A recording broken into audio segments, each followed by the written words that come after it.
13 April 2024 ప్రధానమైన current affairs. Number 1. Gopichand తోటకూర అంతరిక్షంలోకి వెళ్లిన రెండవ భారతీయ పౌరుడిగా చరిత్ర సృష్టించేందుకు సిద్ధంగా ఉన్నారు.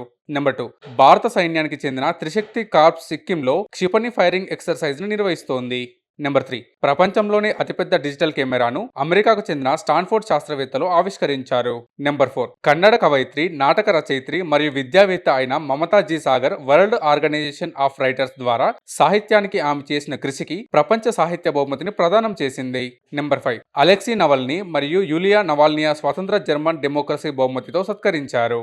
నెంబర్ 6. మహిళల హక్కుల ఫోరంకు నాయకత్వం వహించడానికి యుఎన్ సౌదీ అరేబియాను ఎంపిక చేసింది. నెంబర్ 7. భారతదేశం పెరు వాణిజ్య ఒప్పందం కోసం 7వ రౌండ్ చర్చలు ఏప్రిల్ 11, 2024న న్యూఢిల్లీలో ముగిశాయి.